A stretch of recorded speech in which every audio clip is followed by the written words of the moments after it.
Well, 1971. I mean, this is it. This is the game of the century.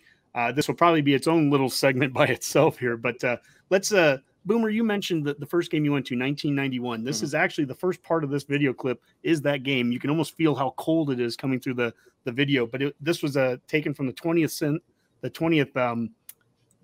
I got some update on my laptop. Get that out of the way. This is taken from the 1991 game. The 20th anniversary of it. Here's the game of the century. Over the years, the Oklahoma-Nebraska Thanksgiving Showdown has produced many legendary games. But Devaney is almost always asked to talk about what has become known as a game of the century. 20 years ago, almost exactly to the day, it was on Thanksgiving, of course, in 1971. And here it is 20 years later, and if anything, the game has gotten bigger than it was at the time. Yeah, and the players all get better, and the coaching gets better, and everything. 71, the game for number one. Unbeaten and untied Nebraska versus unbeaten and untied Oklahoma.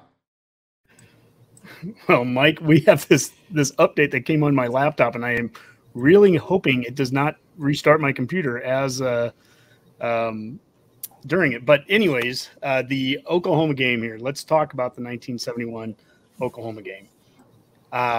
It's number one versus number two. All the lead up, everything that's going up to it. I mean, what was it like in 1971? What made that game, I guess, the game of the century?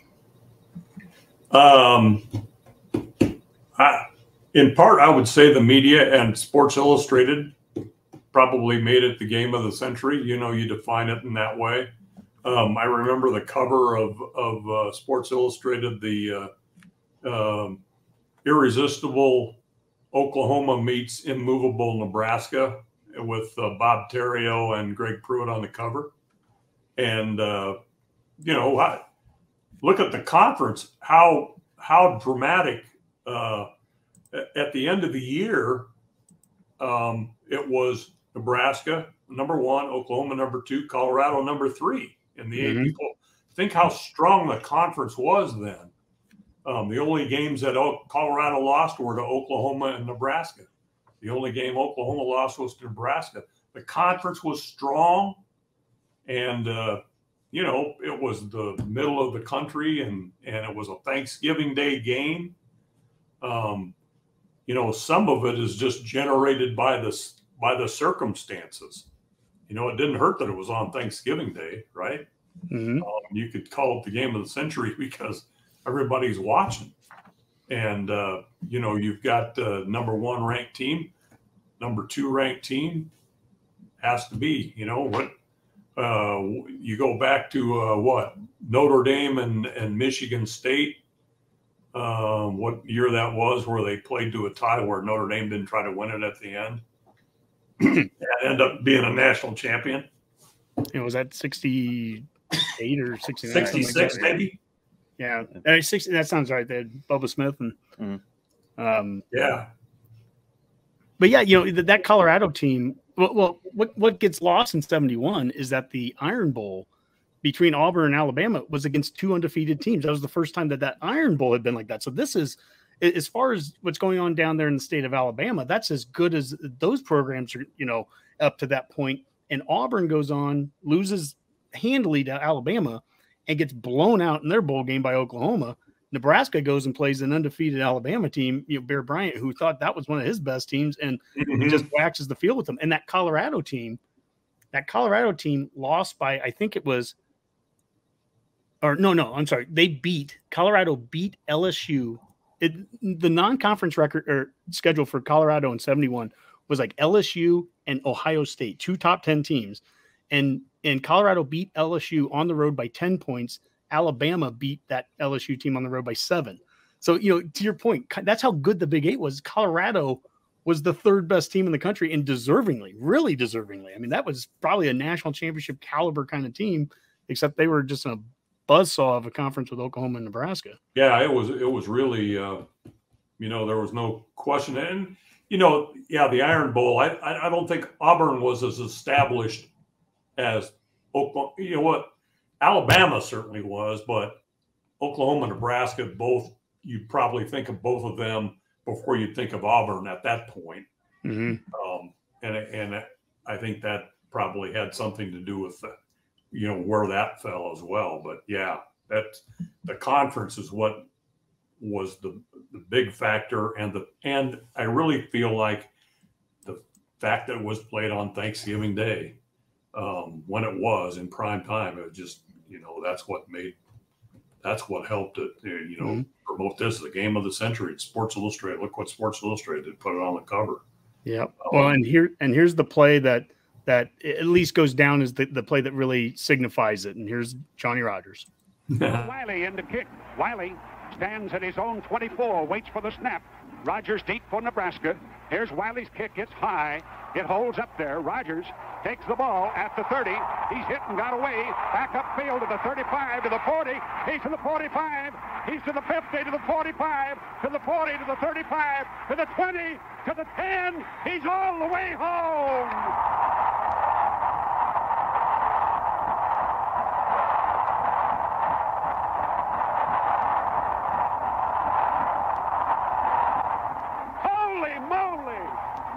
Woman and child did that. Put them in the aisles.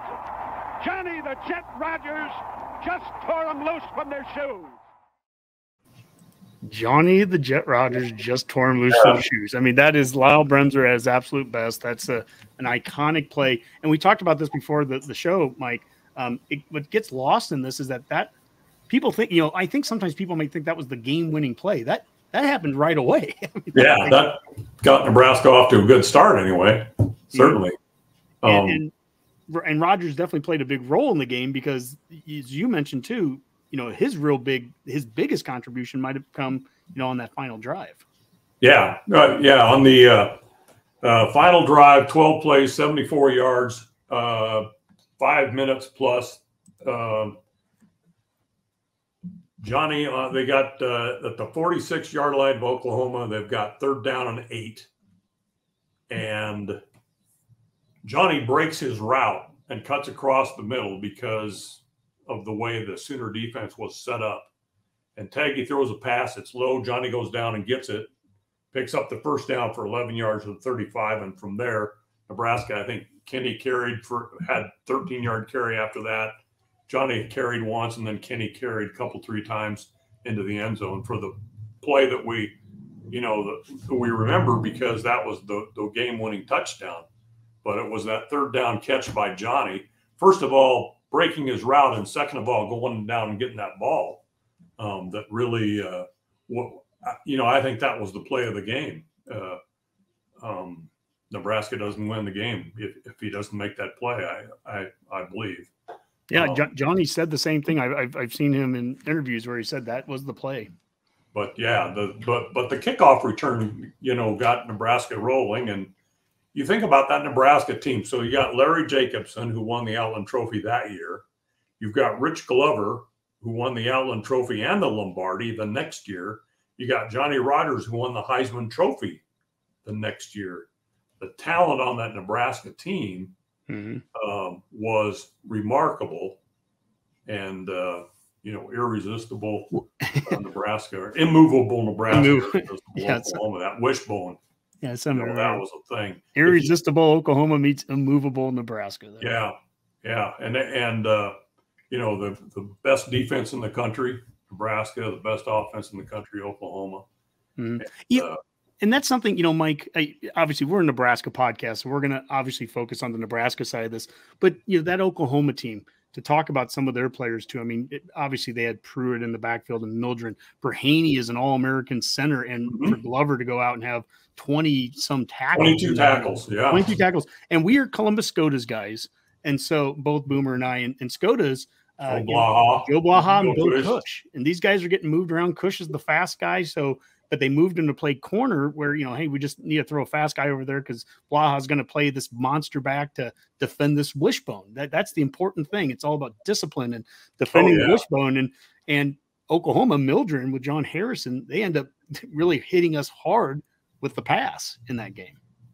Yeah, well, that's how that's the thing, that you don't expect that from Oklahoma because of the way you run that wishbone T, they're still calling it, I guess, at that point. But they're running that wishbone offense, and you don't expect that kind of, because there were games where Oklahoma didn't throw the ball very much at all. And that's a way that's going to cross you up. You know, you prepare for it because it's something you really have to prepare for in order to stop that. And you have to be disciplined. You've got your man and you got to stay with him. And then they mix things up a little bit. There was a story of Willie Harper. I think I read it it might have been the Devaney book actually that you helped co-write with Devaney and Friends. It might have been in that book. Oh, and by the way, also, this is Nebraska, the Football Vault by Mike Babcock. We're just throwing out all kinds of, everything there. But find retailers near you. Yes, by all means. But anyways, there was one where Willie Harper, I think Devaney said he walked into it was the halftime of the game of the century, and one of the coaches had Harper up against a locker because one play he got so frustrated with Mildren cutting up and running, and Mildren had a lot of carries, but they did not want him pitching the ball to Pruitt. And one time he just lays out Mildren, but Mildren pitches it to Pruitt, and it's like Pruitt's one big carry of the first half. And that coach was going to make sure that Harper, to your point about having to be disciplined, he was going to make sure he knew not to do that again. Yeah. But Willie Harper is another guy I should have mentioned. You know, there was a guy that, and I think Bob Devaney said that, Harper was an Outland worthy guy if he hadn't been playing with guys that won it. You know, that certainly would have been Willie that would have done it. So All-American and heck of a Adkins. They just had talent everywhere. Well, the game is about to end and Nebraska's going to win it. Here we go.